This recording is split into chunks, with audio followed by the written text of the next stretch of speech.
ans après 1 l'adoption de la year déclaration de after New the York, qui adoption doit of the New rester York la feuille de route de Declaration, notre which action must indeed collective, remain la France our continuera roadmap de for soutenir les collective efforts action, en faveur de France la will solution à deux continue to États. support efforts Seule for the solution two-state viable solution. That pour is une the paix only et une viable sécurité solution durable for pour peace tous and dans lasting la région. security Je vous for remercie. all in the region. I thank you.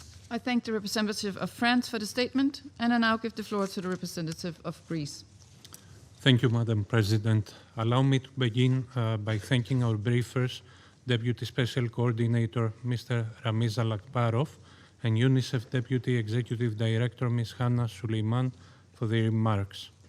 Greece, together with its fellow European members of the Security Council, called for today's meeting as we consider it essential for the Council to remain seized of the developments in the West Bank and East Jerusalem. We meet at a critical moment amid ongoing efforts to consolidate the ceasefire in Gaza and advance its next phase. We must thus ensure that the prospects for peace are not eroded by developments on the ground in both Gaza and the West Bank, which constitute a single, indivisible territorial unit of a future Palestinian state. Madam President, the situation in the West Bank and East Jerusalem remains concerning. We are witnessing developments that threaten to fundamentally alter the realities on the ground: settlement expansion, repeated evacuation orders, demolitions and evictions, as well as forced displacement. Such actions run counter to international law and Security Council Resolution 2334, while continuously eroding the foundations upon which the two-state solution must be built. The rise in settler violence targeting Palestinian civilians, including Christian communities, is a source of grave concern and should be addressed promptly. Thorough investigations, prosecution of perpetrators, and effective follow-up remain essential. At the same time, Greece firmly condemns terrorism and all attacks against civilians. Israel has legitimate security concerns which must be addressed in accordance with international law. We call on all sides to exercise maximum restraint and to refrain from actions or rhetoric that could fuel further violence and escalation. We also reiterate the paramount importance of preserving and respecting the historic and legal status quo of the holy sites in Jerusalem. Any actions that undermine this long-standing arrangement are deeply concerning and must be avoided. This principle is indispensable for interfaith coexistence and regional stability. The stabilization of the West Bank also requires addressing the severe humanitarian and economic pressures facing the Palestinian population. The continued withholding of Palestinian tax revenues is placing the Palestinian Authority under unsustainable financial strain. We reiterate our call for the immediate release of these revenues, which are essential for maintaining institutional stability, delivering basic services, and enabling the Palestinian Authority to pursue its reform agenda. We acknowledge the steps already undertaken by the Palestinian Authority towards reform under exceptionally difficult circumstances and encourage their continuation. A strengthened, reformed, and effective Palestinian Authority remains a credible partner for peace. We want to see the Palestinian Authority succeed in its reform agenda and return to Gaza as soon as conditions allow. Madam President, the international community must continue to ensure the safe, rapid, and unimpeded delivery of humanitarian assistance to all those in need. The role of UNRWA in providing essential humanitarian assistance, healthcare, education, and protection services to Palestine refugees in Gaza and the West Bank remains indispensable in this regard. Greece will continue supporting those efforts, including through the European Union PEGAS mechanism, channeling its funding to East Jerusalem hospitals. In conclusion, Madam President, the current moment calls for renewed political courage and diplomatic engagement. As reaffirmed by the New York Declaration and the Global Alliance for the Implementation of the Two-State Solution, the international community remains committed to preserving a credible political horizon. For Greece, the path ahead can only be through a meaningful political process leading to a negotiated two-state solution, allowing Palestinians and Israelis to live side by side in peace, security, and dignity. I thank you. I thank the representative of Greece for their statement, and I now give the floor to the representative of Latvia. Thank you, Madam President. I thank Deputy Special Coordinator Ramiz Alakbarov and Deputy Executive Director of UNICEF Hanan Suleiman for their informative briefings. Together with Denmark, France, Greece and the United Kingdom, Latvia has called for today's meeting to underline that urgent steps are needed to address the deteriorating situation in the West Bank. At a time when attention is focused on the full implementation of the Comprehensive Peace Plan in Gaza, developments in the West Bank, including East Jerusalem, remain a matter of growing concern and must not be overlooked or viewed in isolation from enduring international efforts to achieve stability and peace in the region. In the past 7 months, the trajectory has been alarming.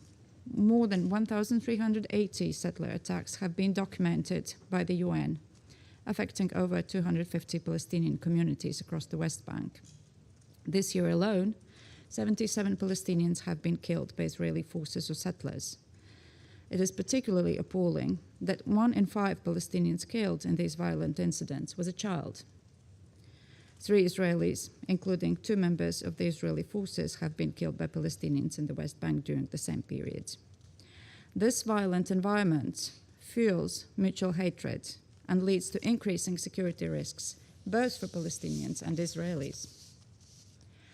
The humanitarian situation in the West Bank continues to deteriorate, driven by forcible displacement, settlement expansion, settler violence, and growing access constraints. Displacement has reached unprecedented levels this year, with July recording the highest number of people displaced since April 25. Continued settlement expansion and the annexation of the West Bank, including East Jerusalem, are not acceptable. We once again call on Israel to end its settlement policy and to ensure accountability for the attacks on and killings of civilians. International law and commitments, including Security Council Resolution 2334, as well as previous arrangements to which Israel has pledged itself, must be fully respected. The increasing acts of violence and vandalism by settlers directed against religious sites and places of worship in the West Bank further inflame tensions in already volatile environments.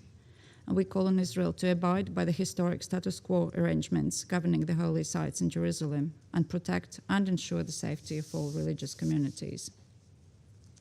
The extensive grid of checkpoints and roadblocks continue to make it difficult for Palestinians to access their workplaces and basic services, including schools and hospitals. Students have been affected by demolitions, military raids on educational institutions, and detention while traveling to school. The UN Convention on the Rights of the Child, the most widely ratified human rights treaty, stipulates that every child has the right to education. Moreover, education is one of the strongest foundations for a lasting peace and reconciliation, to be fostered through a reformed curriculum that leaves no room for extremism. Access to healthcare is similarly affected, with patients, including children, in need of specialized or emergency care, facing delays in reaching medical facilities. Safe and sustained access to education and healthcare, protection of civilians, and facilitation of rapid, safe, and unimpeded access to essential services must be ensured. The measure is contributing to the Palestinian Authority's fiscal crisis and undermining the Palestinian economy are deeply concerning. Israel must ensure that the Palestinian banking sector can operate unobstructed and that withheld tax revenues are released, enabling the Palestinian Authority to meet its budgetary obligations and provide essential services. At the same time, the Palestinian Authority must fulfill its commitments to pursue meaningful, comprehensive reforms. This must include strengthening governance and accountability, addressing radicalization, ensuring provisions of basic services, including education, in line with the UNESCO standards, and reforming the payment system for families of prisoners. Concrete steps must also be taken to prevent incitement, discourage violence, and promote peaceful coexistence. Progress on these commitments is an essential part of international support for the Palestinian Authority and its institutions, while awaiting holding fair and inclusive elections as announced. Madam President, for decades we have witnessed that military power, as well as armed resistance, fuels the recurring cycle of violence, reignited by proponents of extreme views on both sides. This trajectory does not constitute a path to sustainable peace. Addressing both the security concerns and the legitimate aspirations of Israelis and Palestinians requires renewed momentum. The full implementation of the comprehensive plan, as put forward by President Trump and endorsed by Security Council in Resolution 2803, requires genuine engagement by all parties. A political perspective encompassing Gaza and the West Bank is the only way to achieve long-term stability. In line with the relevant Security Council resolutions and the New York Declaration, Latvia reaffirms its commitment to the two-state solution and to contributing to the shared objective of peace and stability in the region. I thank you. I thank the representative of Latvia for the statement. And as I give the floor to the next speaker, I would like to warmly welcome to the Security Council Ambassador Sarah McIntosh, the new permanent representative of the United Kingdom to the United Nations. We look forward to closely engaging with you on the Council's work in the days ahead. You have the floor. Thank you, Madam President. It's an honour to be here, and I look forward to working with all colleagues here and across the United Nations family. Thank you for the introduction. Thank you, Deputy Special Coordinator Alak Barov and Deputy Executive Director Suleiman for your briefings. The United Kingdom is clear that the only credible path to lasting peace and security remains a two-state solution, with a safe and secure Israel alongside a sovereign and viable Palestinian state made up of Gaza and the West Bank, including East Jerusalem. 3 priorities to advance progress towards that goal. First, in Gaza, the United Kingdom welcomes the recent focus on implementing Security Council Resolution 2803 and wants to see it implemented in full. That means all parties delivering on their commitments, including respect for the ceasefire, Hamas fulfilling its decommissioning commitments, the phased withdrawal of the Israeli Defense Forces as set out in the 20-point plan and the Roadmap Phase 2, and the transition of governance and security control to the Palestinian Authority. We encourage the Palestinian Authority to continue implementing reforms needed to fulfill that role. We thank the US, Qatar, Turkey and Egypt for their tireless efforts to progress these negotiations. The United Kingdom will continue to work with all our partners to end the conflict in Gaza and the terror threat from Hamas. As Foreign Secretary Ed Miliband has said, conditions for the people of Gaza remain appalling. Israeli authorities must end unacceptable restrictions on aid and enable safe, sustained and unhindered humanitarian access across Gaza. Second, addressing violence in the West Bank. The United Kingdom condemns escalating violence across the West Bank. In July alone, 13 Palestinians and 2 Israelis were killed. Recent attacks by Israeli settlers on Palestinian villages and communities, in some cases alongside Israeli Defense Force personnel, are appalling. These are not isolated incidents. OCHA's July report records more than 1,300 settler-related incidents affecting over 250 Palestinian communities, around 900 Palestinians injured, and more than 3,200 displaced. And at least 3 Israelis have been killed and 24 injured this year. Children are among the most affected by this conflict. They are being exposed to repeated violence, displacement, and disruption due to movement restrictions and military operations. On the 4th of August, Israeli forces demolished 3 donor-funded classrooms at Shab al-Batoum school, just weeks before the start of the school year. We call on the government of Israel to fulfill their obligations to protect the Palestinian population of the occupied territory. We welcome recent arrests and indictments by Israeli authorities of the perpetrators of settler violence. But perpetrators have acted with impunity for too long, and much more must be done to prevent and prosecute acts of violence. Israeli authorities' security measures must be proportionate, consistent with international law, and contribute to de-escalation. Third, halting expansion of settlements in the West Bank. Settlements are illegal under international law. They undermine the viability of a two-state solution and they fuel insecurity for both Palestinians and Israelis. The government of Israel has approved 104 settlements in 4 years, an increase of 80%, and allocated unprecedented funding to the construction of new settlements. The United Kingdom condemns threats to expand illegal settlements and outposts and opposes the decision to reintroduce the E1 settlement plan, which aims to cut the West Bank in half.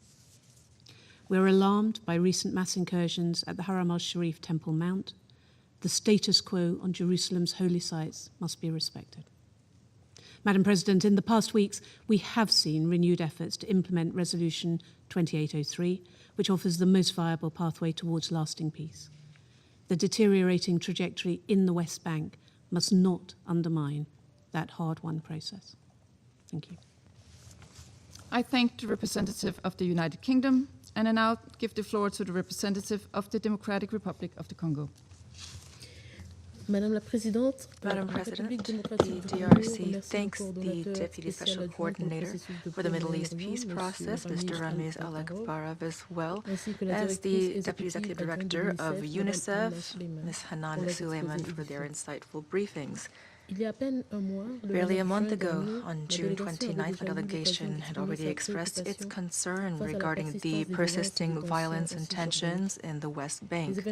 Developments since then, unfortunately, have only heightened this concern and highlight the urgent need to maintain conditions conducive to a lasting peace. The DRC believes that de-escalation and the prevention of new tensions must remain the absolute priority for the sake of all populations concerned, as well as regional stability.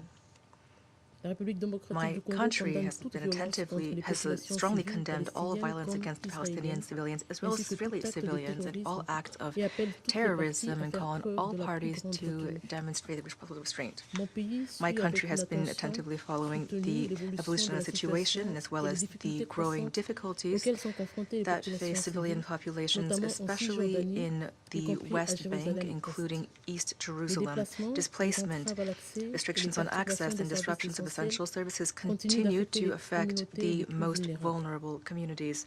My delegation is especially concerned by the situation of children who are the primary victims of this instability.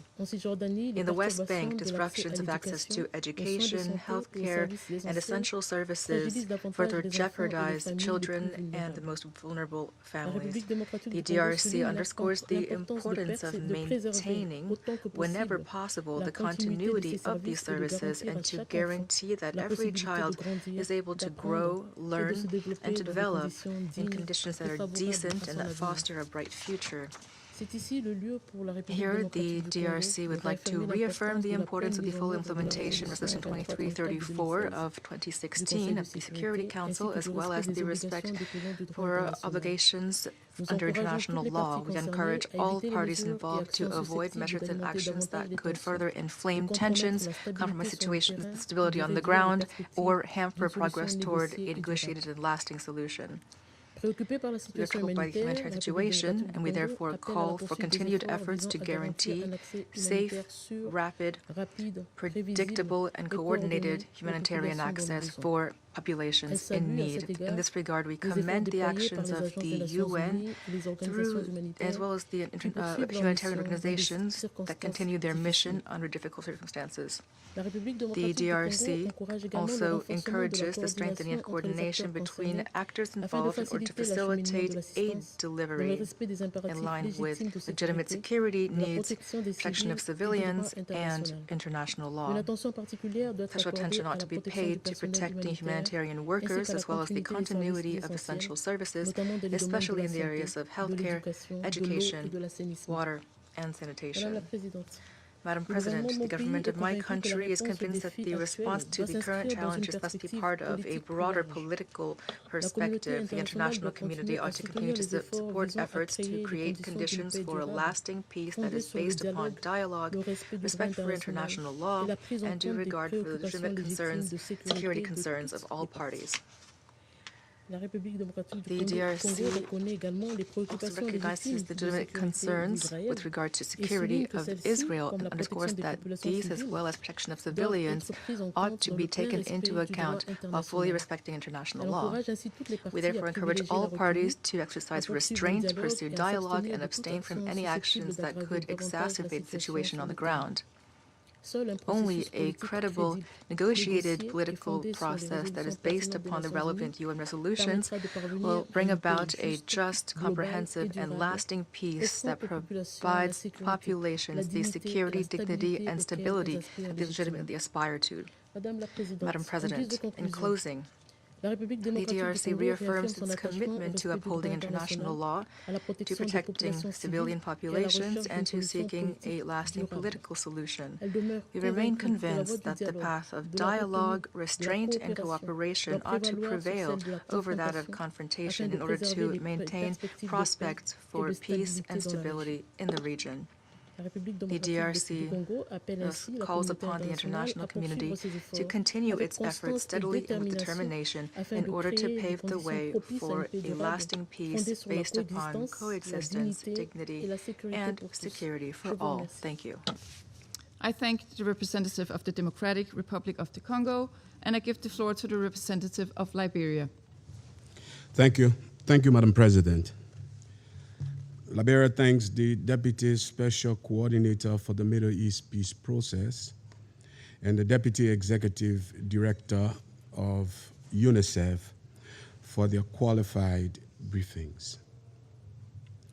Excellencies, 79 years ago, Liberia cast its vote for UN Resolution 181, a vision of two sovereign homes, an Arab state and a Jewish state.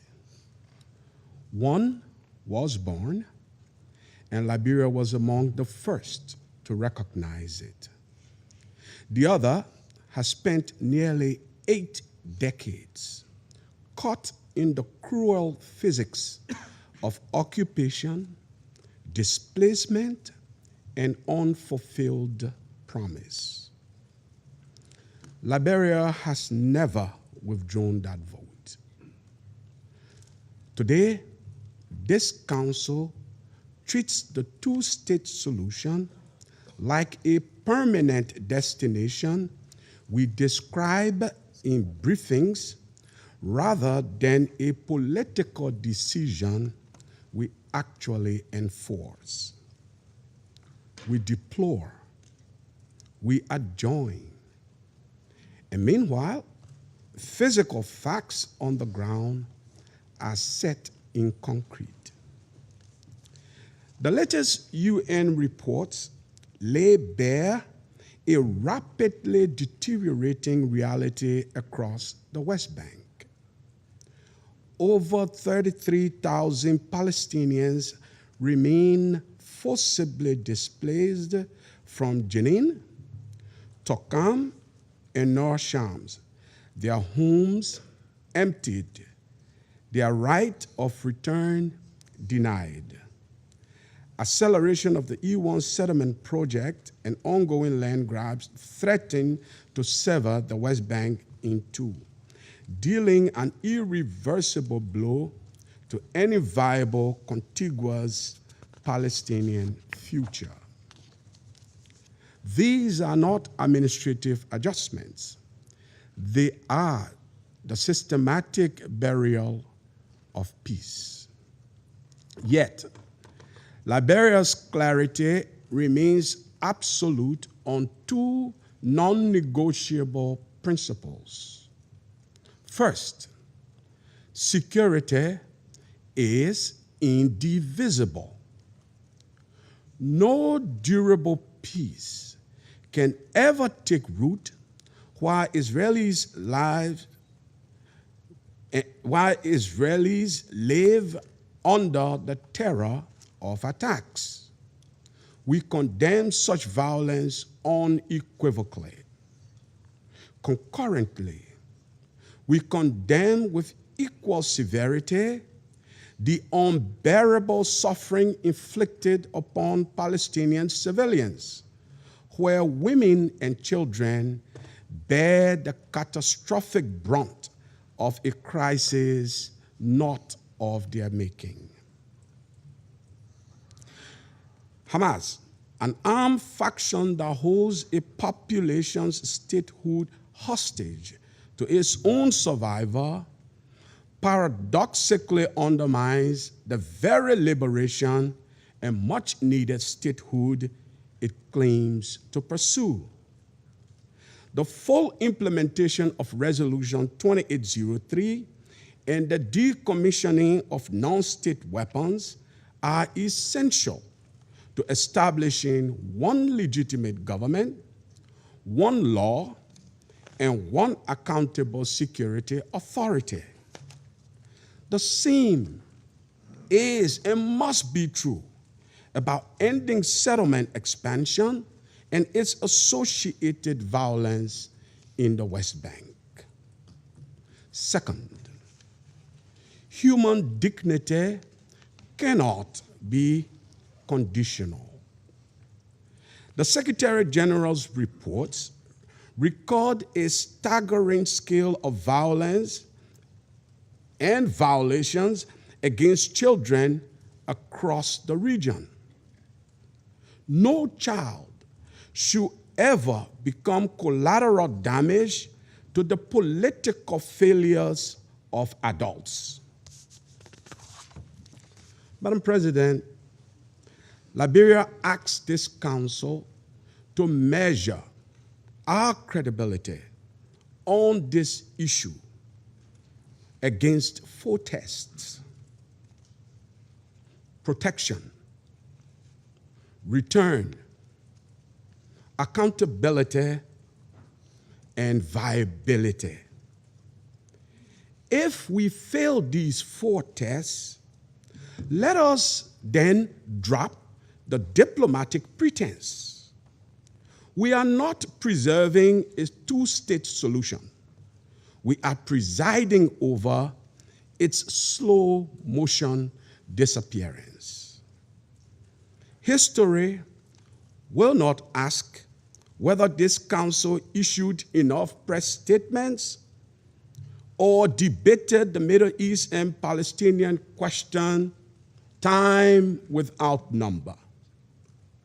It will ask whether, when the window for peace was being sealed shut beneath concrete and violence, we had the courage to act. Excellencies, Liberia cast its vote for two states in 1947. 79 years later, we continue to stand for the security of both peoples, the dignity of both peoples, and the absolute right of their children to inherit a future defined by peace, definitely not by perpetual war. I thank you for your kind attention. I thank the representative of Liberia for the statement, and I now give the floor to the representative of Pakistan. Thank you, Madam President. The distinguished permanent representative of Liberia just reminded, and very rightly, this council of its responsibilities towards this situation that we are discussing. And the two briefings we have heard today are, in fact, calls for action. The situation as presented is grave. The figures quoted speak for themselves. Deputy Special Coordinator Ramiz Al-Akbarov provided the crux. These are not isolated developments. These are interconnected steps building on decades of conflict and occupation that are undermining the prospects of the two-state solution.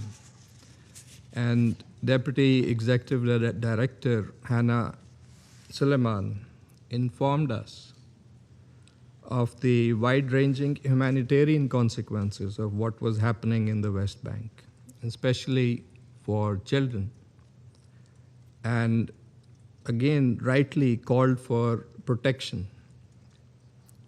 The Council must respond because the situation in the occupied West Bank is deteriorating rapidly.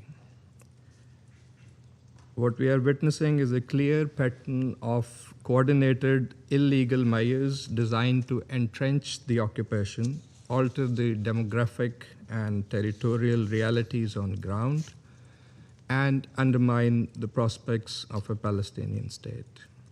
Settlement expansion has reached an alarming scale. The expansion of settlements in the E1 area, the launch of the Crimson Thread project, and the settlement activities in the heart of West Bank are all part of a broader effort to fragment the Palestinian territory. This is accompanied by unprecedented settler violence. The West Bank has experienced its largest displacement crisis since 1967. Furthermore, expanded unlawful Israeli authority over land registration, administration, and enforcement is compounding de facto annexation in violation of UN Security Council resolutions and the ICJ advisory opinions.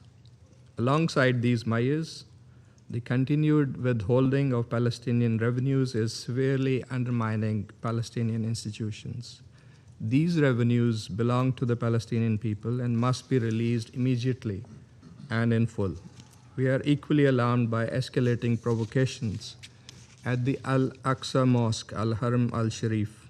On 24th July, the group of 8 Arab Islamic countries in their statement have condemned the continued mass incursions by settlers. The cumulative effect of these mutually destructive policies and actions is intimidation, dispossession, and forced displacement, thereby perpetuating the cycle of occupation and annexation, all in flagrant violation of international law. Madam President, in Gaza, the humanitarian situation is extremely fragile. President Trump's comprehensive plan to end the Gaza conflict provided an important opportunity to alleviate humanitarian suffering and advance a credible pathway to Palestinian self-determination and statehood. This opportunity must not be allowed to be squandered. Pakistan has welcomed the positive developments under the Board of Peace towards the implementation of the Gaza Peace Plan and Resolution 2803.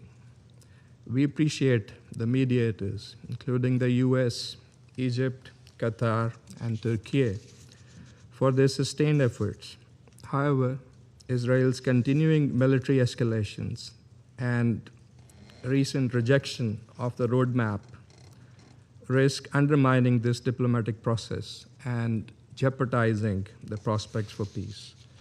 In view of the concerning developments, the international community and this Council in particular must act without delay. First, the Council must ensure that Israel, the occupying power, immediately halt all settlement activity and reverse all unlawful measures aimed at altering the status, character, and demographic composition of the occupied Palestinian territory in line with relevant Security Council resolutions, including 2334. Second, settler violence needs to end immediately, and those responsible must be held accountable. Third, the Palestinian people must be provided international protection, as also requested by the Palestinian president in his letter to the Council. And the Council must respond to the 4 recommendations concerning protection that were made by the UNICEF representative today. Fourth, Israel must respect the historical and legal status quo at the holy sites, including Al-Aqsa Mosque, Al-Haram Al-Sharif, and halt all provocative actions. Fifth, Security Council Resolution 2803 and the comprehensive peace plan must be implemented fully and in good faith. The Council must have a serious discussion how to tackle the obstacles and violations. Madam President, as the foreign ministers of the group of 8 Arab and Islamic countries, including Pakistan, affirmed on 6th August in their statement, the ongoing Israeli violations in the Gaza Strip cannot be viewed in isolation from the attacks carried out by settlers in the occupied West Bank, the unlawful expansion of settlements, and the unilateral measures aimed at altering the status quo in occupied Jerusalem. Taken together, these practices constitute a systematic policy aimed at imposing a fait accompli by force, undermining the foundations of the two-state solution. Madam President, the situation is approaching a dangerous tipping point. Unless this trajectory is reversed, the consequences for the two-state solution and for peace and stability across the region could be catastrophic.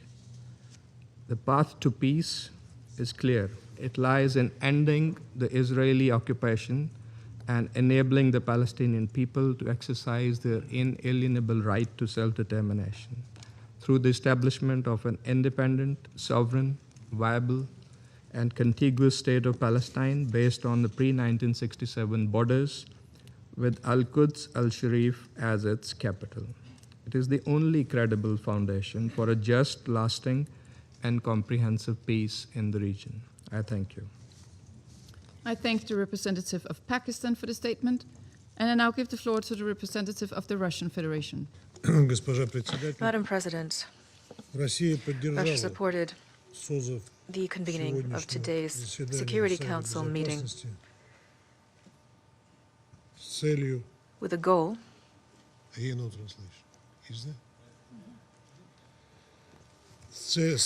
with a focus on situation in the West Bank. We believe it's unacceptable to further erode international attention toward the task of achieving a just and lasting Middle East settlement, the cornerstone of which was and remains the Palestinian-Israeli conflict.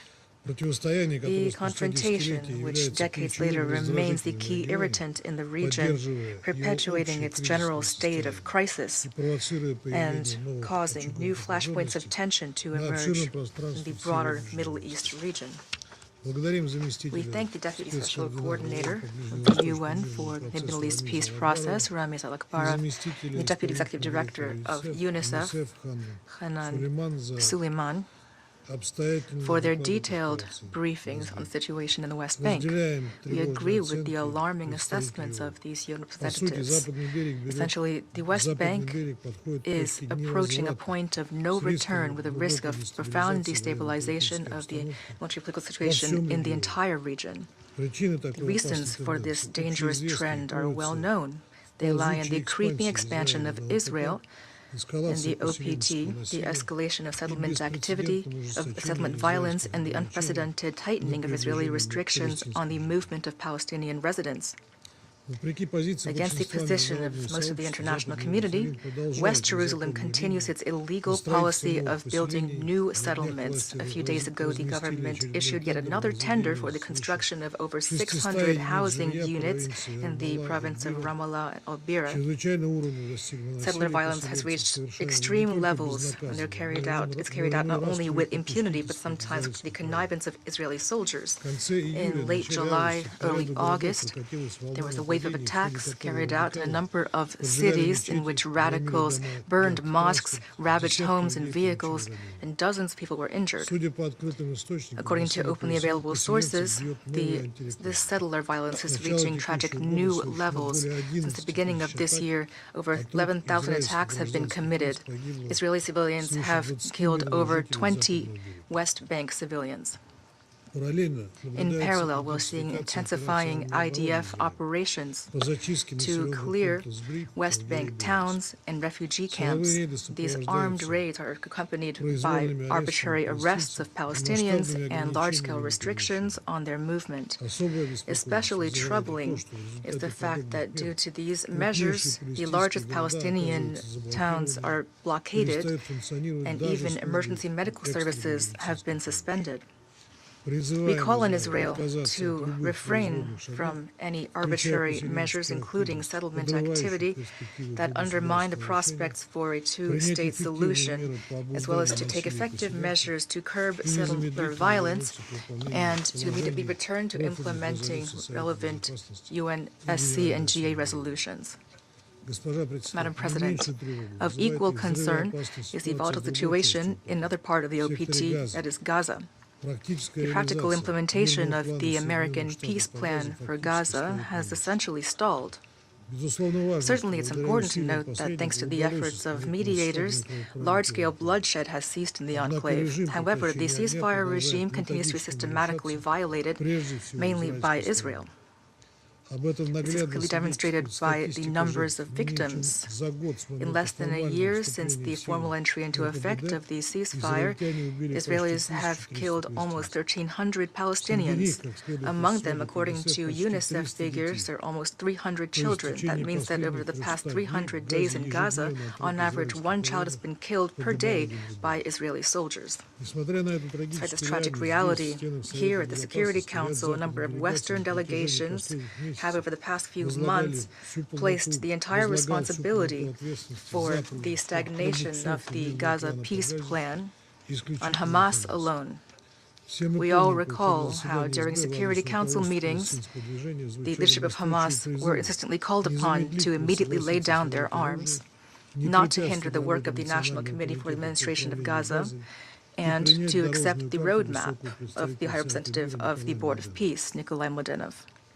We'd like to hope that our Western colleagues will show the same unity and resolve with regard to the other party to the conflict in light of the public rejection of the roadmap by West Jerusalem, while Hamas has agreed to the deal. Madam President, we repeatedly noted that success of any peace initiative on Middle East settlement will be measured by the achievement of its chief goal, the creation of a single, independent, and contiguous state of Palestine on the West Bank and Gaza, with its capital in East Jerusalem. The creation of a state coexisting in peace and security with Israel. As demonstrated by the experience of the past few years, it's impossible to resolve the Palestinian issue, as well as the entire spectrum of Middle East settlement issues, hastily or through the promotion of ad hoc backroom schemes. Equally futile are attempts of certain countries to monopolize the role of mediator, especially when the principal mediator acts solely in the interests of one side of the Arab-Israeli conflict. Under these circumstances, one can hardly expect to see justice or the fulfillment of the aspirations of the Palestinian people. However, an alternative path remains open. Achieving lasting stability and an improved situation in the Middle East is possible and necessary through coordinated international and regional efforts that rely on the extensive international legal basis for settlement, the cornerstone of which is the two states for two peoples formula. Thank you. I thank the representative of the Russian Federation for the statement, and I now give the floor to the representative of Panama. Gracias, señora Thank you, Presidente. Madam President. Panamá agradece Panama la convocatoria is de esta grateful for the reunión convening y of this expresa su meeting. reconocimiento We al señor Ramiz Alakbarov, thank Mr. Ramiz subcoordinador especial Alakbarov, para el proceso de paz en Deputy Oriente Special Medio, Coordinator for the Middle East y a Peace la Process, señora Hanan and Suleiman, Ms. Hanan directora Suleiman, ejecutiva Deputy adjunta de Executive UNICEF, Director of por UNICEF, sus valiosas for y their conmovedoras invaluable and exposiciones. moving testimony. Asimismo, Moreover, reconocemos a los we representantes del recognize Estado de the Israel presence of the y del Estado representatives of the observador State de of Israel and the Palestina Observer que State nos of acompañan Palestine. en esta They reunión. are with us in the chamber this morning. Observamos con profunda We preocupación note with grave el concern creciente deterioro de la the situación en increasing Cisjordania, worsening of the que han situation in the descrito West Bank con cifras that los has been expositores, described by the donde briefers la with reciente figures. escalada de The violencia recent e escalation of intimidación violence and sigue intimidation cobrando vidas, continues to provocando claim el lives, desplazamiento trigger the displacement of communities and worsen the humanitarian situation. In addition, we're seeing restrictions placed on movement that continue to stymie access to the civilian population and their access to crucial services, including emergency medical care and livelihoods. That, in turn, worsens the conditions endured by the most vulnerable communities. With dramatic lucidity, Ms. Hannah Suleiman described just that in her briefing. She said that those that most acutely suffer the consequences of this situation include children. The continuation of violence, the rising tide of attacks and forced displacement do not only affect the West Bank that is the subject of this meeting. These phenomena also undermine the development, well-being and access of many children to safe, uninterrupted education. As such, we reiterate the importance of guaranteeing safe, continued access without fear or intimidation. And indeed, this access to education must also be uninterrupted. Protecting children and access to education, as well as ensuring the availability of adequate medical treatment, are all crucial components of preserving community resilience and of laying the basis for a lasting peace. Schools must remain safe spaces for learning and protection. They must be free of fear, intimidation, and spared the effects of the conflict. Any impact on educational infrastructure or any disruption to educational access undermines children's prospects for their future. President, violence does not only claim lives and destroy livelihoods, it also fuels a climate of ongoing, relentless fear that limits freedom of movement, that exposes victims of attacks to displacement risks, and this violence also undermines their physical and mental health because daily activities such as leaving houses, become a constant source of concern and insecurity. Consequently, protecting civilians must continue to remain an immediate priority. This must be done with stringent adherence to international law, including international humanitarian law, and the relevant resolutions of this Council. Against this backdrop, Panama reiterates its support for the work that the United Nations and its agencies continue to do. We particularly commend the laudable work of UNICEF done alongside international humanitarian organizations and local ones to afford assistance to civilians. We commend their work to protect children, to support efforts aimed at preserving stability too. This work must be able to continue safely in an independent and impartial fashion, while international law is stringently upheld, including international humanitarian law. We call for humanitarian personnel to be protected and full, safe, unfettered, continued humanitarian access for those who require it must be provided.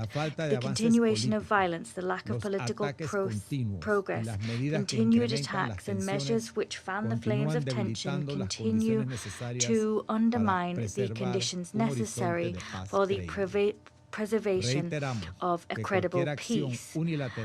Any unilateral action which alters the reality on the ground is incompatible with the spirit and goals of this Council's relevant resolutions, including Resolution 2334 of 2016. The implementation thereof remains vital if we are to preserve the foundations for a just, lasting and mutually acceptable peace.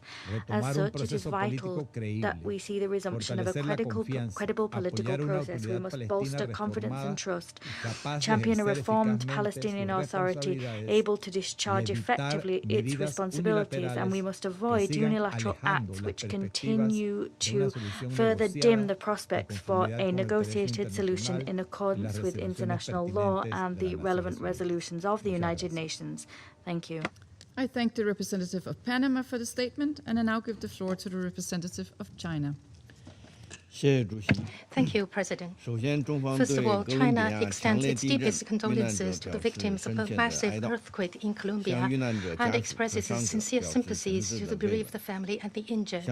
We're confident that under the leadership of their government, the Colombian people will surely join forces to overcome this disaster as soon as possible and rebuild their homes. China supports the convening of this emergency meeting of the Security Council, which is both timely and necessary. I thank Deputy Special Coordinator Alak Barov and Deputy Executive Director Suleiman for their briefings. China is deeply concerned about the recent escalation in the occupied Palestinian territory and is deeply distressed by increasing civilian casualties caused by the ongoing violence. Against the backdrop of increasing instability in the region, we must not allow the Palestinian issue be ignored or marginalized. The international community should take swift action to do everything possible to curb conflict and violence, save innocent lives, and uphold fairness and justice. I would like to make 3 points. First, we must set the record straight, address the root causes, and truly respect the fundamental rights of the Palestinian people. For some time now, the situation in the West Bank and Gaza has seen a sharp deterioration, leading to more pain and suffering to the Palestinian people. At its core, this is due to the fact that the fundamental principles of the international law have not been respected, while the Palestinian people's rights to survival and development long ignored. The lives of Palestinian peoples are just as precious as those of any other people. The international community must uphold a clear sense of right and wrong, further build consensus, promptly correct all erroneous words and deeds that deny or infringe upon the legitimate rights of the Palestinian people, and ensure their equal rights, so as to effectively uphold international fairness and justice. Second, decisive and effective action must be taken to stop conflict and violence.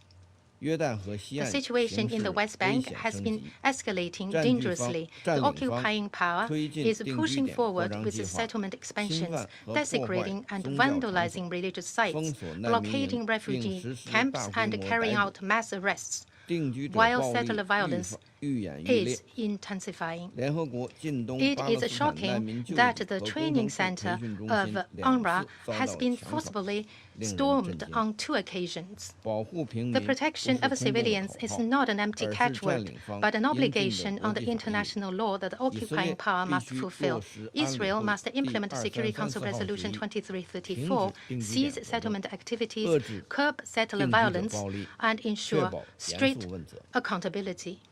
The agency's normal functioning in accordance with its mandate must be respected. The situation in Gaza is equally concerning. Even after the announcement by the Board of Peace of progress on the second phase of the ceasefire, Israel has continued to refuse to halt its operations.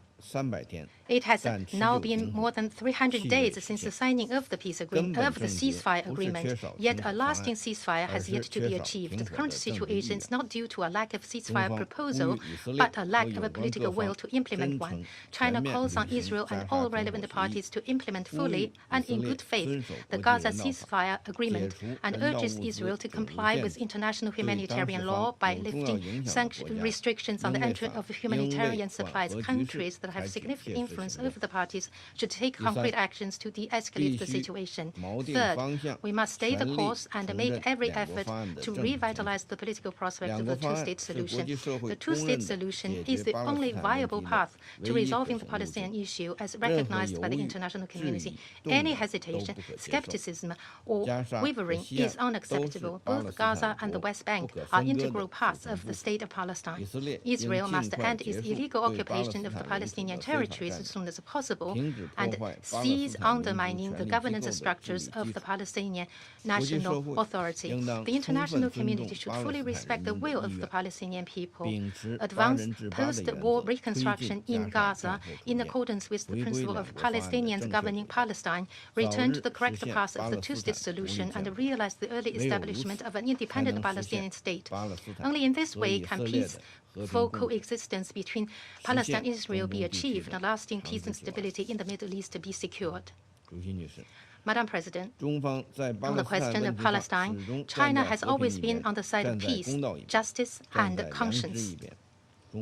China will, as always, support the just cause of the Palestinian people to realize their legitimate national rights, work to bring an early end to the suffering of the Palestinian people, and make unremitting efforts to restore stability to the region and bring peace to its people. Thank you, Madam President. I thank the representative of China for the statement, and I now give the floor to the representative of Bahrain. President, we commend the convening of this timely meeting at such a sensitive time. We thank the briefers, Mr. Ramiz Al-Akbarov, Deputy Special Coordinator, and Madam Sulaiman, Deputy Executive Director of UNICEF, for their briefings. We stress the following. The Kingdom of Bahrain has supported international and regional efforts to end the conflict in the Gaza Strip, including the comprehensive plan to end the Gaza conflict and the role undertaken by the Board of Peace to support practical measures to strengthen stability, reconstruction, improve the living conditions, and pave the way for a credible and serious peace process. The Kingdom stresses that the success of any peace process requires that we address the escalation in the West Bank, which undermines confidence and weakens the opportunity to implement the two-state solution. This has been thrown into sharp relief by the expansion of settlements, the seizure of land, the demolition of homes and schools, including restrictions on cities and camps, as well as rising violence by settlers and the attempts to impose a unilateral reality. This has stoked the suffering of civilians, including that of children, and undermined efforts for calm and peace. We are concerned by the escalation of violence against the Palestinian people in the West Bank. This rise has been unprecedented. 76 Palestinian civilians have been killed since early 2026, according to the United Nations. We stress the need to protect civilians, including children, from the consequences of this highly dangerous escalation. We warn against the consequences of unilateral policies, practices, and measures that are aimed to impose a unilateral reality. They run counter to international law, including IHL, as well as relevant Security Council resolutions, in addition to the inalienable rights of the Palestinian people. They run counter to the international consensus on the rejection of the annexation of Palestinian territory. Violations against Muslim and Christian holy sites are aimed at altering the identity of Jerusalem, and they cause tension as they outrage the conscience of millions of Muslims and Christians throughout the world. The Kingdom of Bahrain stresses the importance of spreading coexistence and mutual understanding to counter extremist behaviors and ideologies. We stress the need to respect the historic and legal status quo of holy sites. We stress the need to end violations perpetrated, including excavations under and around Al-Aqsa Mosque.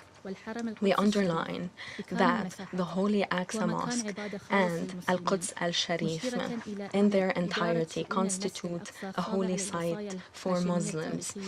The management of Al-Aqsa Mosque is therefore subject to the historic Hashemite custodianship over Muslim and Christian holy sites in Al-Quds al-Sharif.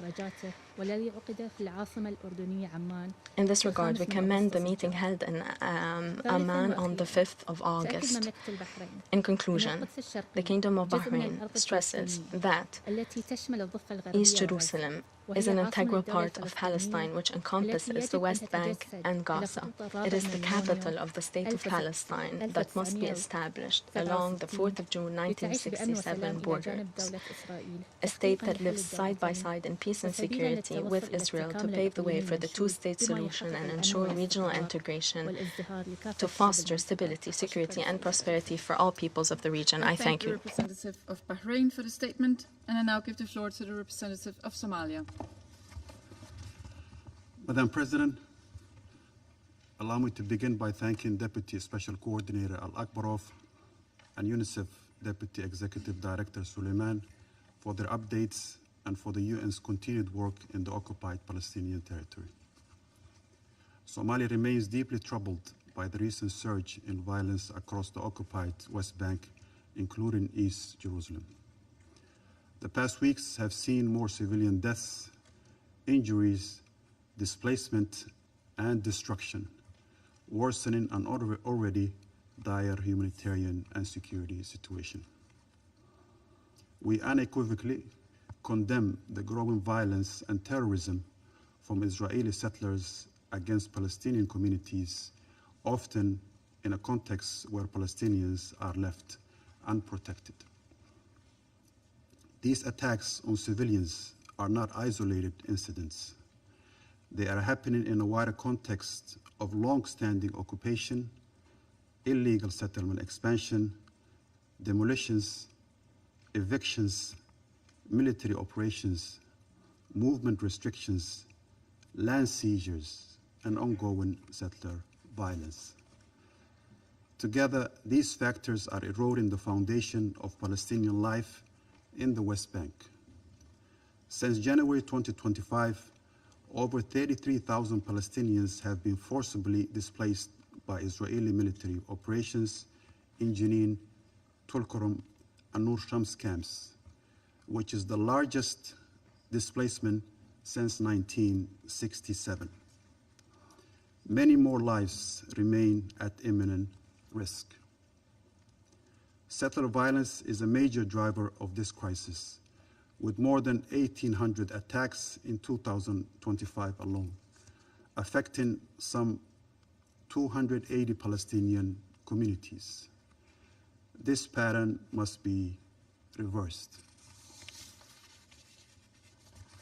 Somalia reiterates that Israeli settlements, including those in East Jerusalem, are a flagrant violation of international law and Security Council Resolution 2334. A worrying development has also been seen in the increasing use of archaeology and heritage claims to justify settlement expansions and restrict Palestinian access to land and holy sites. All actions that alter the status or demographics of the occupied Palestinian territory must stop and reversed immediately. We are particularly alarmed by measures that fragment the Palestinian territory, threatening its viability as a contiguous sovereign state. Continued settlement expansion undermines not just future negotiations, but the very basis of the two-state solution. Madam President, as we have heard, the situation for children demands urgent attention. Palestinian children are facing violence, displacement, detention, abuse, and disruption of their education. Prolonged insecurity is inflicting severe psychological distress. School closures, movement restrictions, and attacks on education have become alarmingly common. The ongoing financial crisis and the disruptions to UNRWA schools make matters worse. Children must not grow up seeing violence, occupation, and displacement as a normal daily occurrence. Their protection and that of schools, hospitals, and civilian infrastructure must be guaranteed under international law. The impact, dear colleagues, goes beyond children. Restriction on movement and access are affecting healthcare, livelihoods, water, and sanitation, and are making it harder for humanitarian organizations to provide assistance. Humanitarian workers themselves face growing danger and obstacles. We are especially concerned by the recent incursions into UNRWA premises in East Jerusalem, including repeated unauthorized entries by Israeli security forces. Such incidents cannot be normalized. UN premises must be respected and protected, and UNRWA's vital work must not be jeopardized. Somalia is also concerned about the deteriorating situation facing the Palestinian Authority, especially with the occupying powers withholding of hundreds of millions of collected tax revenues, which undermine the provision of basic services. Weakening Palestinian institutions while settlement expansion accelerates moves us further from peace. Accountability is essential. Violence by settlers must not go unpunished. Restraint and de-escalation must be prioritized. Yet restraint alone will not solve the root causes, which are entrenched in occupation, settlement expansion, and the lack of credible political horizon. The West Bank and Gaza are one territory and must be governed by a single legitimate Palestinian Authority. A political process that ignores this will not bring lasting peace. Somalia stands firmly for the inalienable right of the Palestinian people to self-determination and to an independent and sovereign state of Palestine based on the 1967 borders with Al-Quds al-Sharif as its capital. The Council must ensure that just and lasting solution remains achievable. We call on Israel as the occupying power for an immediate end to settlement activity and violence, full respect for international law, unhindered humanitarian access, protection of civilians, especially children, and real accountability for violations, including ethnic cleansing and crimes against humanity. Madam President, above all, unless the international community and this Council turns commitment to the two-state solution into meaningful action, we are maintaining the status quo of Israeli occupation, perpetual violence and suffering for the Palestinians, including children and the people of the region. I thank you. I thank the representative of Somalia for the statement, and I now give the floor to the representative of the United States. Thank you, Madam President, and thank you to our briefers this morning. As the United States has said many times, we strongly condemn violence by any party in the West Bank. The United States appreciates the Israeli government's condemnation of and the increased actions to counter violence in the West Bank. Israel has taken specific steps, such as increasing law enforcement actions, to boosting the IDF presence, and to allocating significant financial resources to counter violence. The United States will continue to work constructively to increase security, reduce tensions, and enhance stability that is beneficial for both Israelis and Palestinians alike. President Trump's 20-point plan to end the Gaza conflict makes clear that the PA must verifiably complete a slate of reforms. The United States will not accept compensation for terrorism under the guise of welfare or through any other attempts to evade detection under a different name. the United States reiterates its opposition to annexation of the West Bank. The Security Council must continue to show our strong support to the Port of Peace and the National Committee for the Administration of Gaza. They are working to advance President Trump's peace plan, which this council endorsed in its historic resolution 2803 last November. We also welcome the progress that the board and the NCAG have achieved so far. This includes boosting humanitarian assistance with safeguards in place to minimize Hamas's stealing and looting of resources. We further welcome the milestone achieved at the end of July, when Hamas finally, and for the first time, committed to an actionable plan for its disarmament. All parties must build on this momentum to full and irreversible disarmament and ensure that Gaza is never again a launching pad for threats to Israel's national security. This path forward, as the Board of Peace has noted, holds the promise of delivering significant benefits to the people of Gaza. Thank you. I thank the representative of the United States for their statement, and I shall now make a statement in my capacity as the representative of Denmark. And I would like to start by thanking Deputy Special Coordinator Alak Barov and Deputy Executive Director Suleiman for their briefings. What we've heard today is not just statistics, as DED Suleiman stressed this morning. It is the daily reality of Palestinian children living under the threat of settler violence, loss of livelihood, demolition, and displacement. These realities were also reiterated in the Independent International Commission of Inquiry's report examining violations and crimes against Palestinian children that was published in June. At the same time, we hear that July was an exceptionally deadly month in the context of settler-related violence. This is why Denmark, together with France, Greece, Latvia, and the UK, supported by other council members, called for this urgent meeting. Colleagues, the two-state solution, as charted in the resolutions of this council, remains the only viable path to resolving the Israeli-Palestinian conflict. Last September, 142 states reaffirmed their support for this vision in the New York Declaration. But for this vision to materialize, the current trajectory in the West Bank must urgently be reversed. We would like to emphasize 4 urgent matters. First, settler violence must stop, and those responsible must be held accountable. No Palestinian child should witness homes set ablaze, access to schools hampered, destroyed livelihoods, or blocked water sources.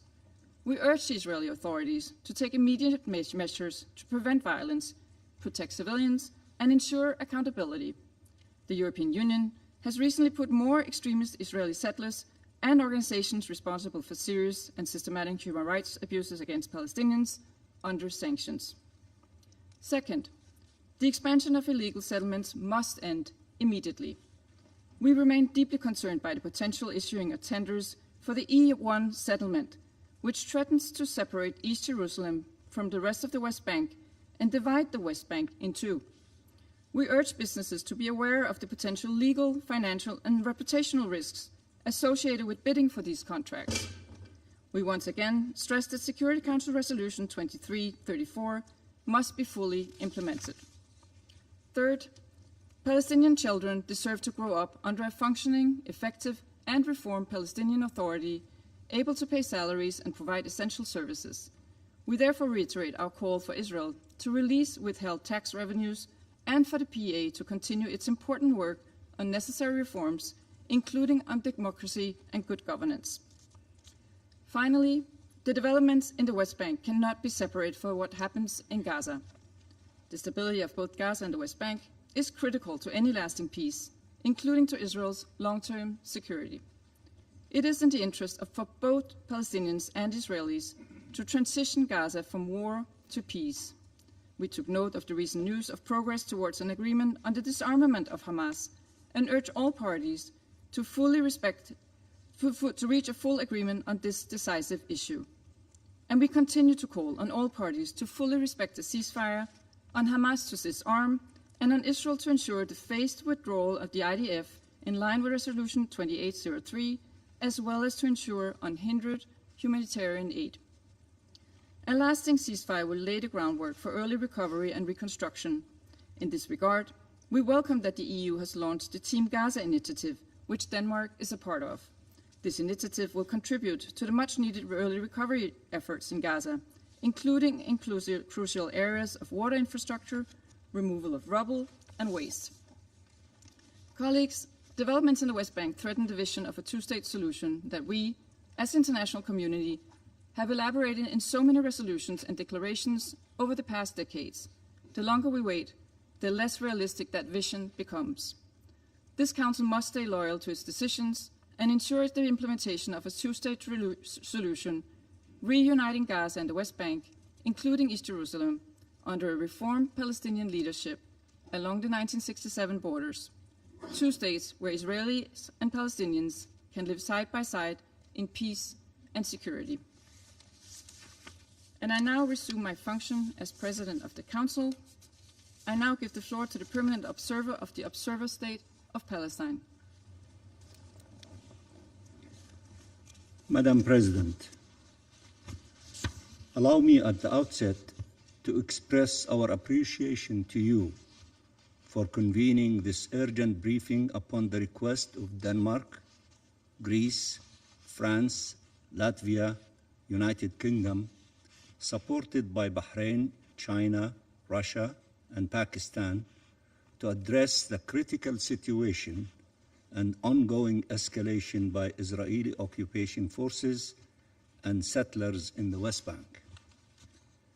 Allow me also to thank the two briefers, Deputy Special Coordinator for the Middle East Peace Process, Ramiz Al-Akbarov, and Deputy Executive Director of UNICEF, Ms. Hanan Suleiman, for their comprehensive reports.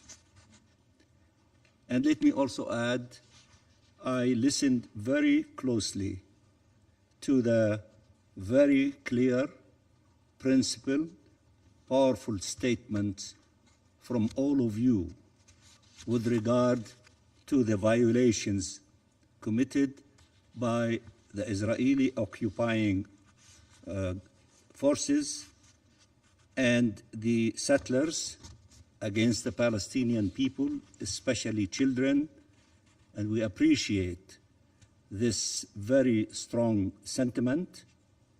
And as many of you have indicated, what is needed is action. You are the Security Council.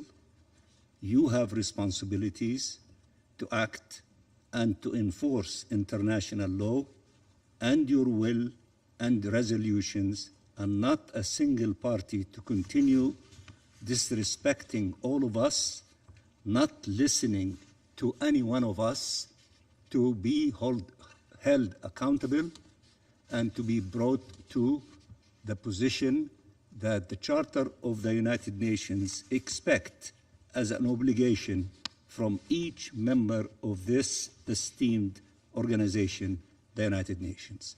We cannot continue to meet, to condemn, to explain, to give details, and yet business as usual.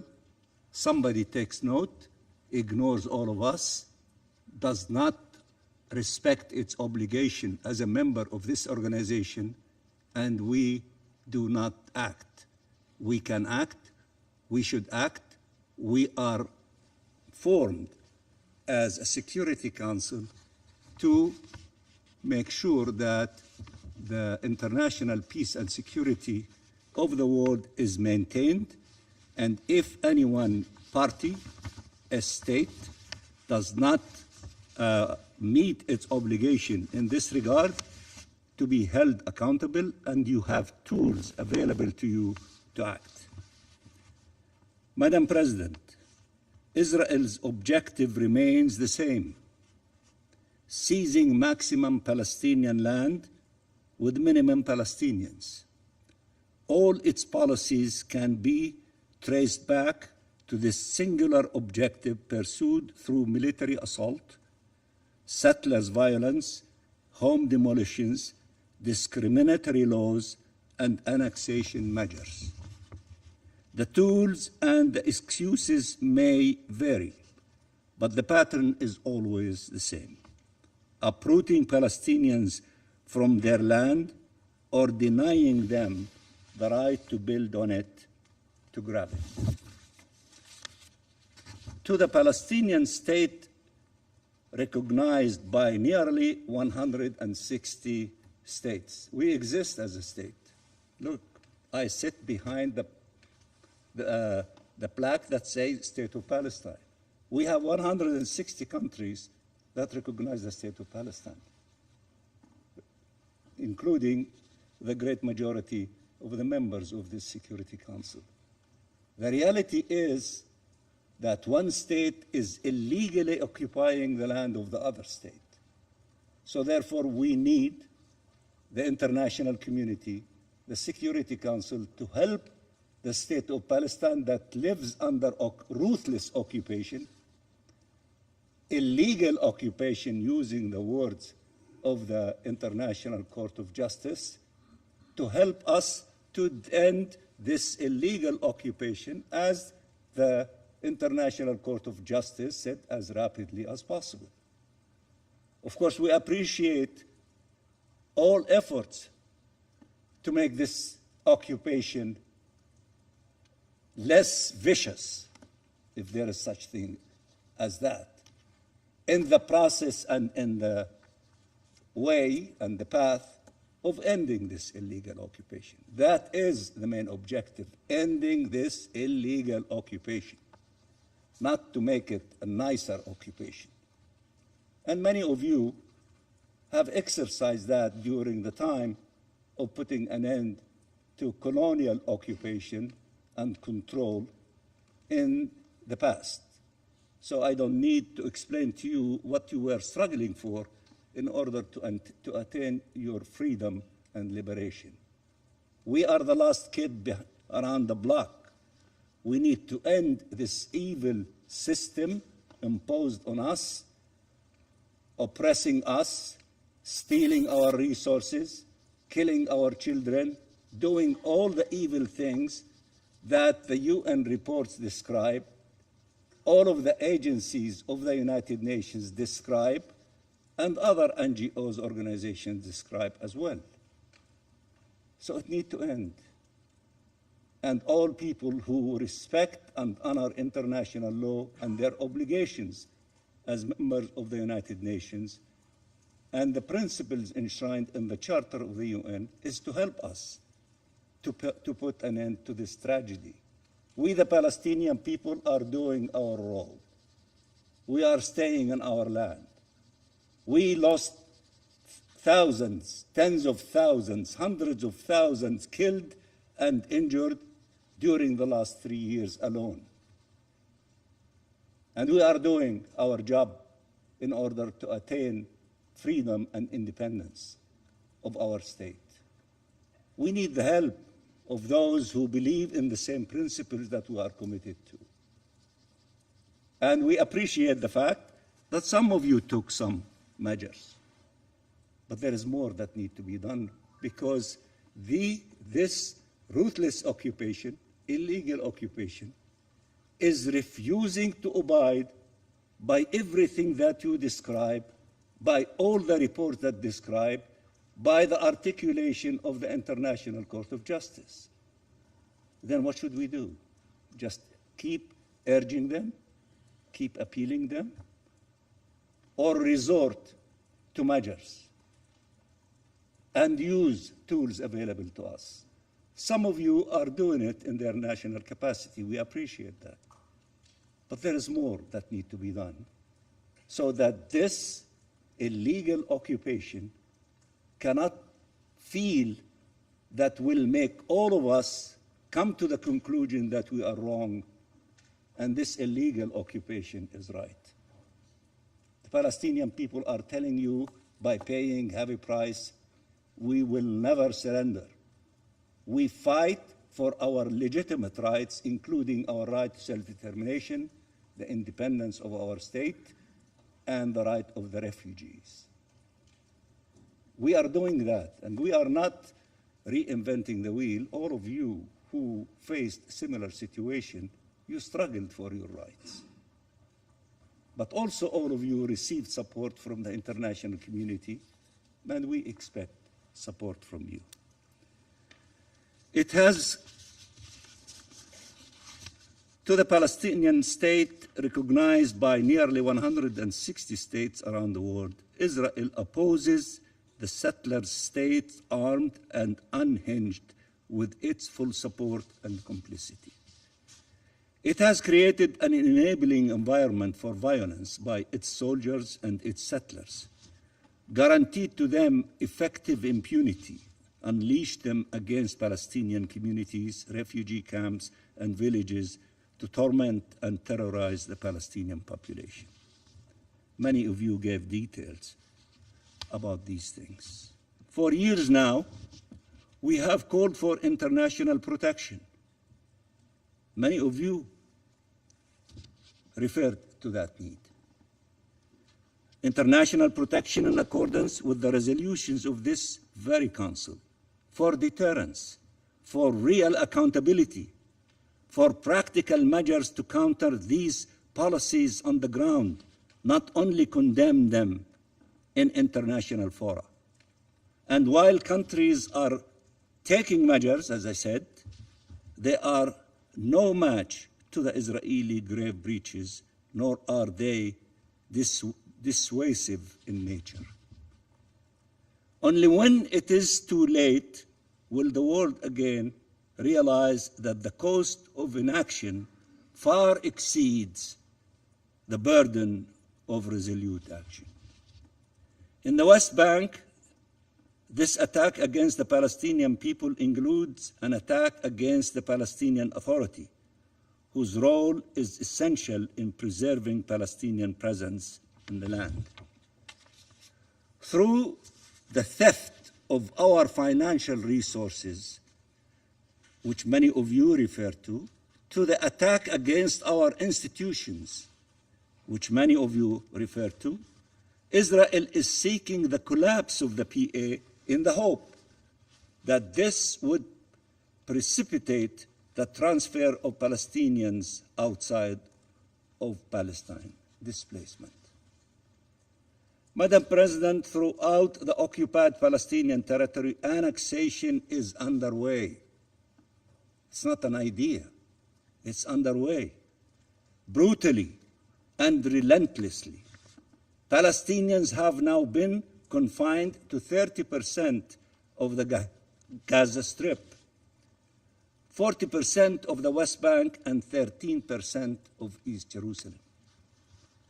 This is by design, through decades of policies aimed at emptying the land of its people, displacing and replacing them. These last few years saw a dramatic acceleration of these policies that have yet to be met with an appropriate response able to put an end to them. There is some action. We need more and more and more until this illegal occupation to yield to the international law and the position of the Security Council and its resolutions. In Gaza, Israel's response to the agreement reached over disarmament and full Israeli withdrawal from Gaza was not to welcome it, but to reject it and to continue its bombardments against the Palestinian population.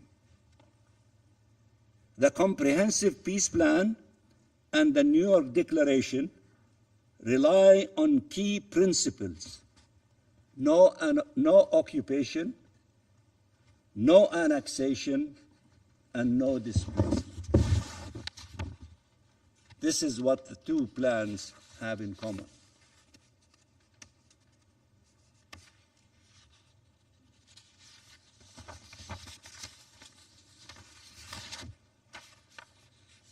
This Israeli government is fully committed to pursuing all three at all cost and by any means.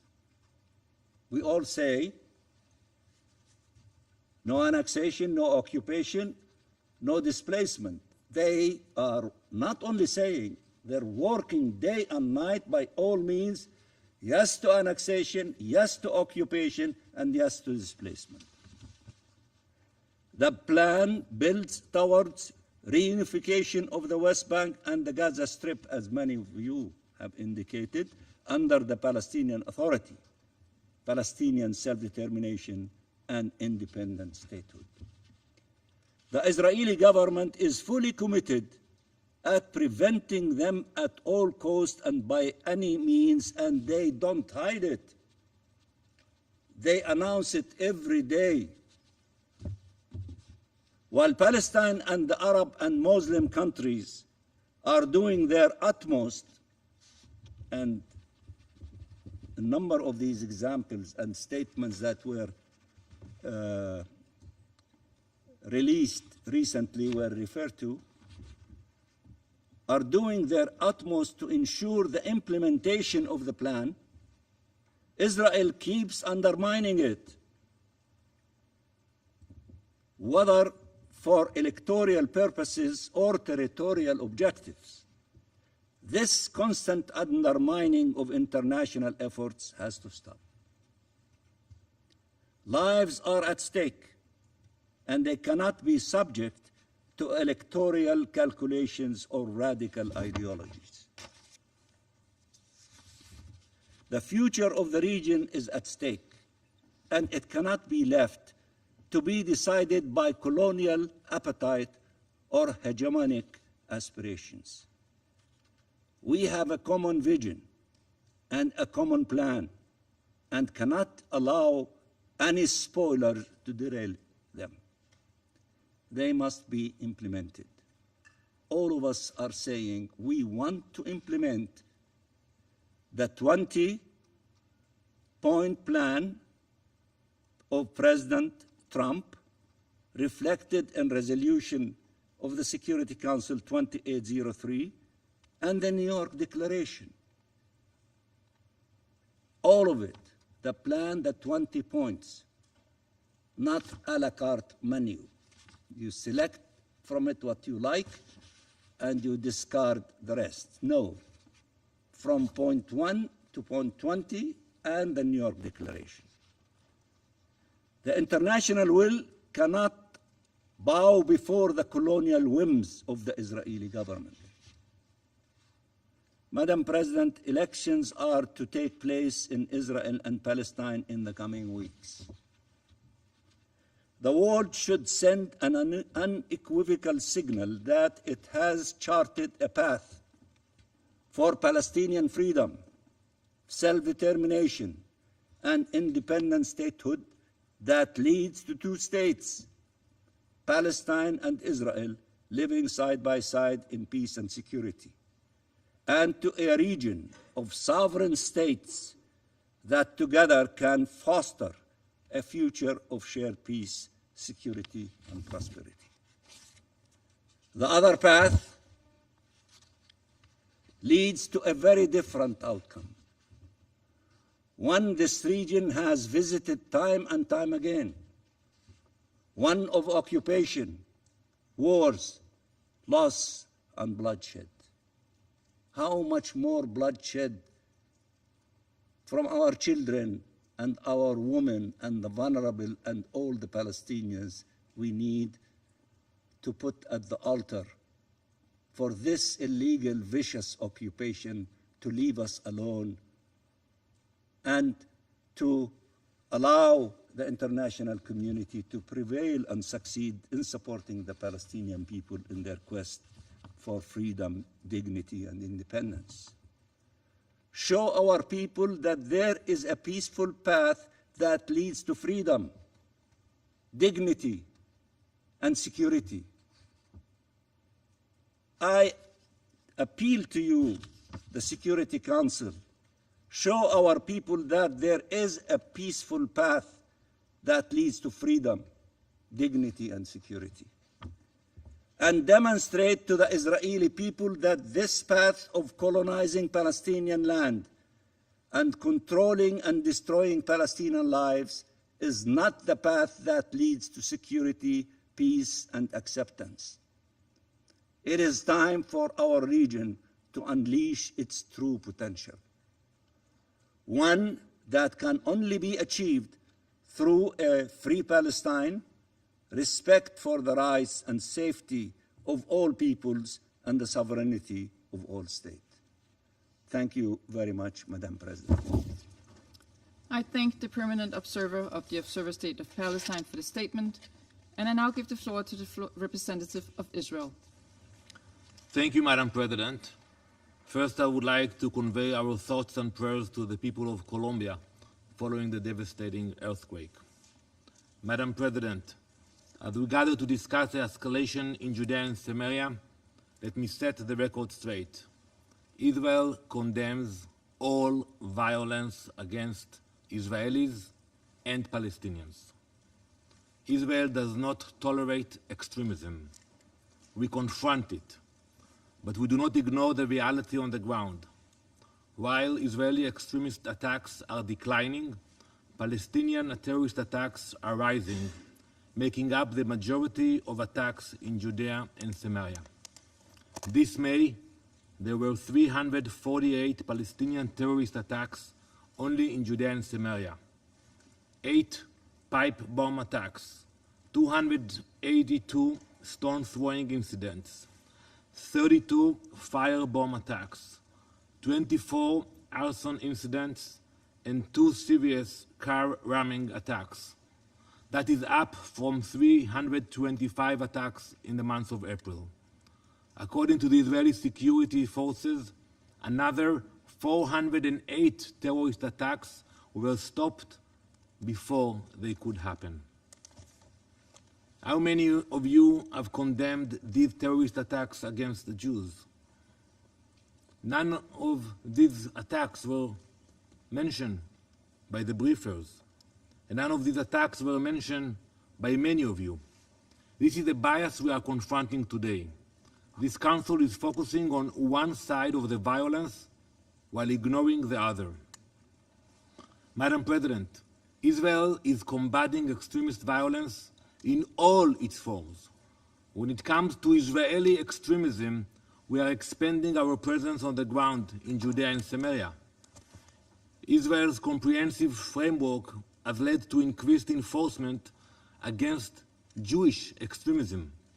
Those efforts have been successful. Through the first quarter of 2026, we opened 354 investigations, filed 20 indictments, and arrested 35 extremists. This has led to a decrease in extremist violence. There were 116 total incidents of Israeli extremist violence in June, down from 165 in March. Enforcement is ongoing. Last week, an Israeli was indicted for alleged killing of a Palestinian near Hebron. He will face the Israeli justice system. We condemn this violence. We prosecute these crimes. We hold perpetrators accountable. Our Prime Minister, Defense Minister, military leaders have all made clear addressing extremist violence is a priority for our government. At the same time, Israel is intensifying its efforts to prevent Palestinian terrorism. Our security forces are working every day to dismantle terror networks and prevent attacks before they reach Israeli civilians. We are finding a growing threat.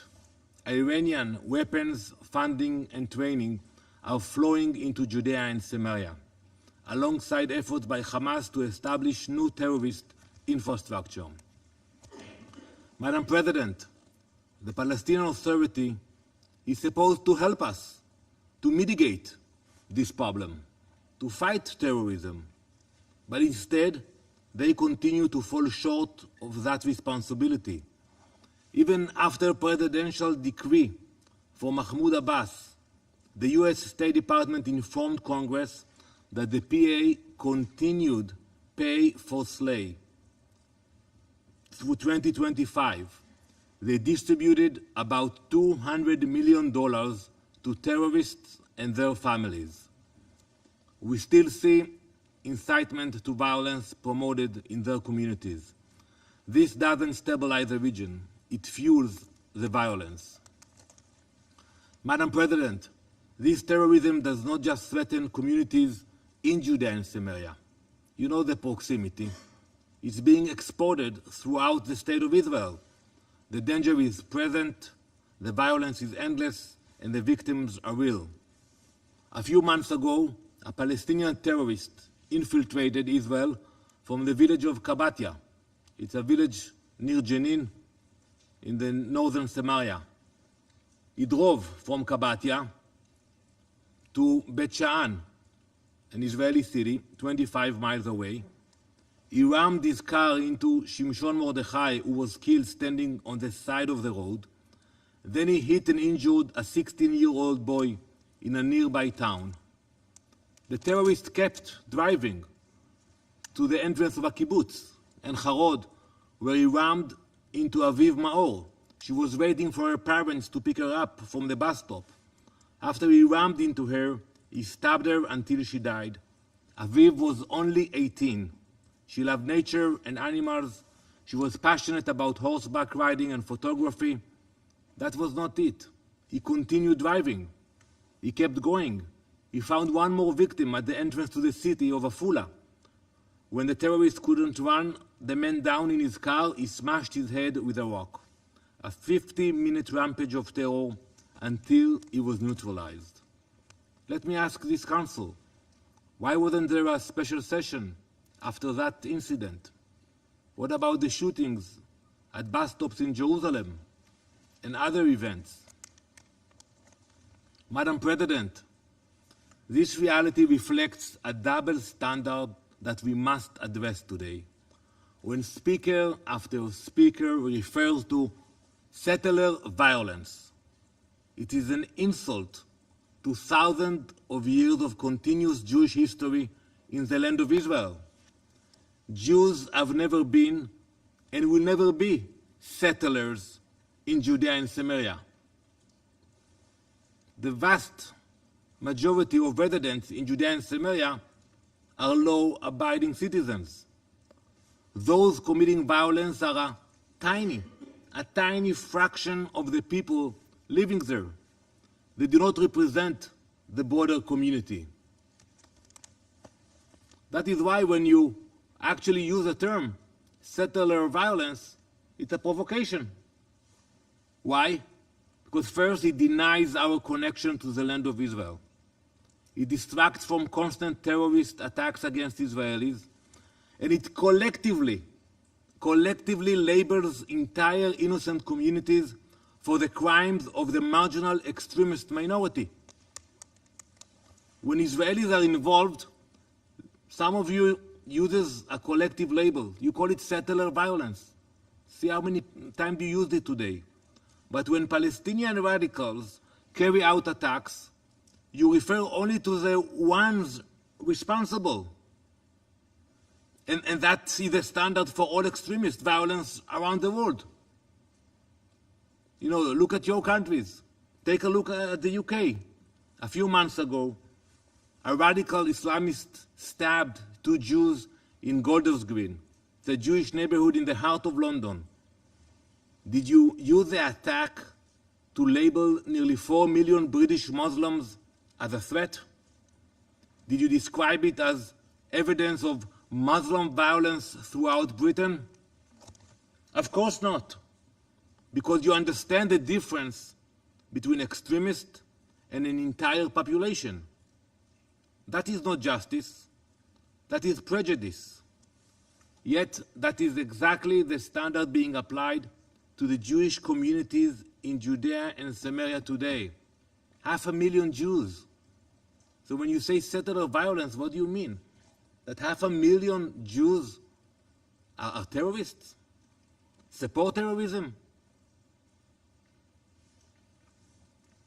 Madam President, while Palestinian terrorists seek to drive Israelis from their homes, some voices in this council speak as though Jews have no right to live in Judea and Samaria. That is not true. We are not occupier, we are not settler. Our right to live in our land is based on our historical connection to it. It is described in the Torah, the Old Testament, and even the Quran mentioned the connection of Jews to the land. This past week, Jews around the world read this verse from the Torah.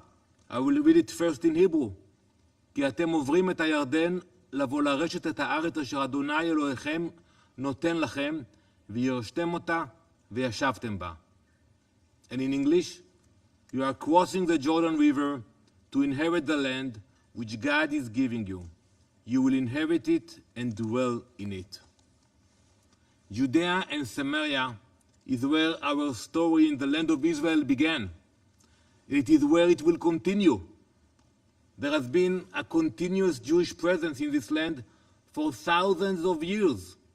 The name Jerusalem, Hebron, Bethel, they are not names invented by modern leaders or modern politicians. They are part of the DNA of the Jewish people. And this history was recognized by the international community. The League of Nations mandate for Palestine affirmed the historical connection of the Jewish people to the land of Israel.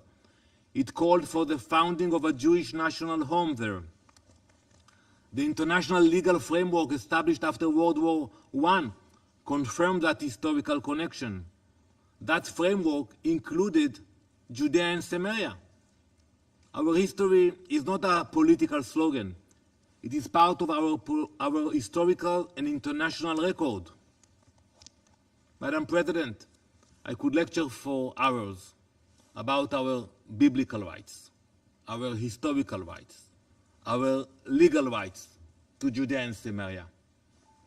But if we want to be practical today, and if this Council is serious about bringing security and stability to the region, it must understand a simple truth. We are not going anywhere. Jewish communities will stay in Judea and Samaria, just like the Palestinian communities.